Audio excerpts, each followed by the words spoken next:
اور حامی بھی اترے ہوئے ہیں، اس تصویر سے کھیل رہے ہیں.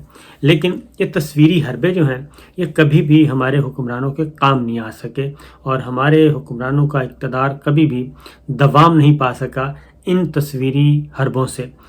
آپ آہستہ آہستہ پیچھے مڑتے جائیں. عمران خان صاحب امریکہ کے ساتھ ان کے تعلقات نہیں تھے صحیح. پہلے سال وہ UN جنرل اسمبلی میں نہیں گئے، دوسرے سال گئے. پریزیڈنٹ ٹرمپ تھے، ان کا وزٹ تھا، وہاں گئے اور ان کا خیال تھا کہ ہم مضبوط ہو گئے ہیں. لیکن جیسے ہی پریزیڈنٹ ٹرمپ ہٹے اور پریزیڈنٹ بائیڈن آئے تو اس کے بعد پھر رجیم چینج والا سلسلہ شروع ہو گیا. اور اس سے پیچھے جائیں، نواز شریف صاحب جب کارگل کا معاملہ ہوا تھا تو وہ سیدھے امریکہ گئے تھے، اور اس وقت یہ سمجھا جا رہا تھا کہ وہ معاملات سیٹ کر کے آگے ہیں اور ان کا اقتدار محفوظ رہے گا، اور وہ ملٹری اسٹیبلشمنٹ کے مقابلے میں بھی تگڑے ہو گئے ہیں. لیکن ہوا کیا، اس کے بعد پھر وہ سنبھل نہیں سکے اور ان کا اقتدار ختم ہوا. نہ صرف ختم ہوا بلکہ 12 اکتوبر 99 کے نتیجے میں ختم ہوا. پھر ان کو سزا ہوئی، پھر ان کو جیل جانا پڑا، اور اس کے بعد پھر سعودی عرب ان کو سرور پیلس میں جانا پڑا. وہ ایک لمبا سلسلہ. پھر مزید پیچھے چلے جائیں جی، نواز شریف صاحب یہ 12 اکتوبر 99 کارگل والا معاملہ ہوا. اس سے پیچھے آ جائیں تو وہ پریزیڈنٹ اوباما سے ملنے گئے، اور وہاں پہ گئے، اوول آفس میں گئے اور بڑا ان کا آؤ بھگت کی گئی. سرکاری مہمان ٹھہرائے گئے، مریم بی بی ساتھ تھی. یہ سمجھا گیا کہ وہ بہت تگڑے ہو چکے ہیں، اب ان کو کوئی نہیں چھیڑ سکا. وہاں پہ بھی ملٹری اسٹیبلشمنٹ کے خلاف باتیں کی گئیں اور کہا گیا کہ ہمیں ملٹری اسٹیبلشمنٹ سے بچایا جائے. لیکن وہ واپس آئے تو ان کا اقتدار جا چکا تھا. یہ سلسلہ ایک طویل سلسلہ ہے. میر ظفر اللہ خان جمالی مرحوم، ان کا اقتدار بھی پرویز مشرف صاحب کے زمانے میں اس بنیاد پہ ختم ہوا کہ وہ بھی ایک تصویر بنوانے کے چکر میں ایک ملاقات کی، اور امریکی حکام سے واشنگٹن کا وزٹ تھا، واپس آئے تو وہ بھی نہ رہے.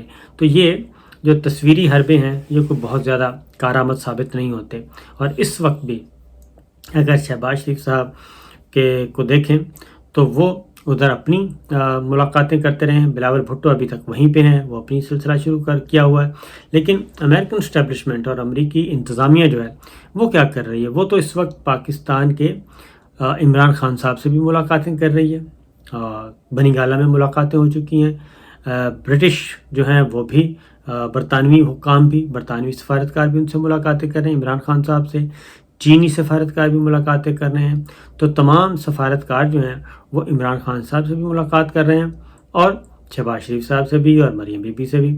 تو یہ جو ہمارے ہوتے ہیں عالمی حکمران، ان کو کہنا چاہیے عالمی طاقتیں، ہمارے تو وہ اس وقت بدقسمتی سے یہی ہے کہ حکمرانی کا درجہ حاصل ہے، وہیں سے ڈکٹیشن اور وہیں کی خوشنودی حاصل کرنے کے لیے ہمارے حکمران جو ہیں وہ دن رات ایک کیے ہوئے ہیں. بہرحال جو عالمی طاقتیں ہیں وہی یہ سب کچھ دیکھ بھی رہی ہوتی ہیں، ان کے آشیرواد حاصل کرنے کی کوشش کی جا رہی ہوتی ہے، لیکن یہ کام نہیں آتی ان دا لانگ رن آخر میں.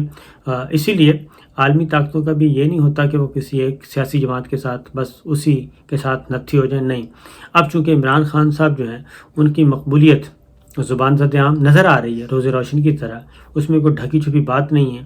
اور یہ جو ہوتے ہیں بڑے ممالک ہوتے ہیں، ان کو تو اپنا مفاد عزیز ہوتا ہے، اور وہ خاص طور پہ پاکستان جیسا اسٹریٹجک ملک جو ہے اس سے بلا وجہ اپنے تمام انڈے کسی ایک جماعت میں نہیں رکھتے. تو عمران خان صاحب سے پیرالل ان کے ملاقاتیں ہو رہی ہیں، تعلقات نبھائے جا رہے ہیں، اور ان تعلقات کو مضبوط کرنے کی کوشش کی جا رہی ہے.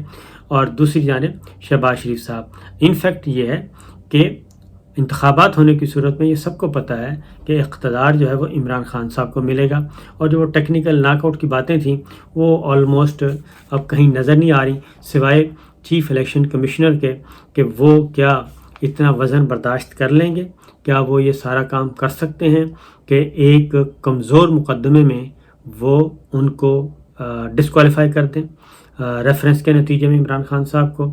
یہ ہے اصل مسئلہ جو نظر نہیں آ رہا، بعض نظر میں ایسی کوئی چیز نظر نہیں آ رہی. پھر ایک اور بھی آپ کو بتا دیں جی، اسحاق ڈار صاحب کی بھی ملاقات کی واپسی کا جو ایگزیکٹ جو واپسی کا تعین ہے وہ بھی اسی ملاقات میں ہونا ہے جو آج ملاقات ہونی ہے لندن میں نواز شریف، شہباز شریف اور اسحاق ڈار صاحب کی. اس میں پتہ چلے گا اور اس میں ہی موڈیلٹیز طے کی جائیں گی. مفتہ اسماعیل صاحب تو فوراً شکار ہوں گے اس اسحاق ڈار صاحب کی وطن واپسی کا. انہوں نے سینیٹر کے طور پہ بھی حلف اٹھانا ہے. پھر ان کو یہ بھی کہا جا رہا ہے کہ جی ان کو چیئرمین سینٹ بنا دیں، صادق سنجرانی صاحب کو ہٹا دیں اور ان کو چیئرمین سینٹ بنا دیں. اگر یہ سوچا جا رہا ہے تو میرا خیال ہے کہ اسحاق ڈار صاحب چیئرمین سینٹ تو شاید بن جائیں، لیکن پھر شہباز شریف صاحب وزیر اعظم نہیں رہ سکیں گے. اور اسحاق ڈار صاحب چیئرمین سینٹ کیوں بننا چاہتے ہیں؟ ایک تو ڈپٹی پرائم منسٹر ہے اور ایک چیئرمین سینٹ ہے. ان دونوں میں کیوں بننا چاہتے ہیں؟ وہ ان کی نظریں جو ہیں وہ ایوان صدر کی طرف جا سکتی ہیں کہ اگر ڈاکٹر عارف علوی صاحب ہوتے ہیں، وہ بھی ایک پلان ہے کہ ان کو تحریک مواخذہ کے ذریعے ان کو استعفے میں مجبور کیا جائے، کیونکہ ابھی تک ان کو پارلیمنٹ کے مشترکہ سیشن سے خطاب کرنے کا موقع نہیں دیا جا رہا اور 22 تاریخ بھی گزر گئی اور جوائنٹ سیشن نہیں ہوا اور پارلیمانی سال کا آغاز پریزیڈنٹ آف پاکستان کی تقریر سے ہوتا ہے، خطاب سے ہوتا ہے، وہ نہیں ہو سکا.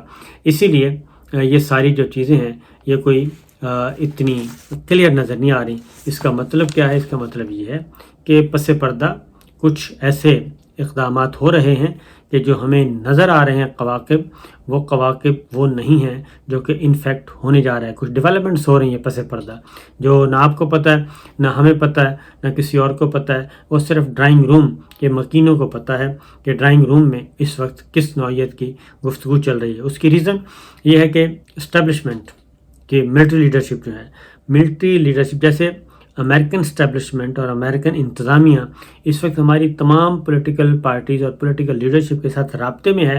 اسی طریقے سے ہماری جو ملٹری لیڈرشپ ہے وہ بھی اس وقت یا اس سے ملٹری لیڈرشپ سے یا ملٹری لیڈرشپ پولیٹیکل لیڈرشپ کے تمام سیاسی جماعتوں کی قیادت سے رابطے میں آ چکی ہے بشمول پاکستان تحریک انصاف.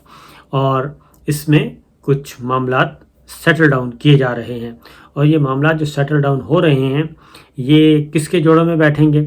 یہ ایک 1 ملین کا کوشچن ہے کہ یہ کس کے جوڑوں میں بیٹھیں گے، کس کے لیے تباہ کن ہوں گے اور کس کا بیڑا غرق کریں گے اور کس کی کشتی جو ہے وہ پار لے کے جائیں گے.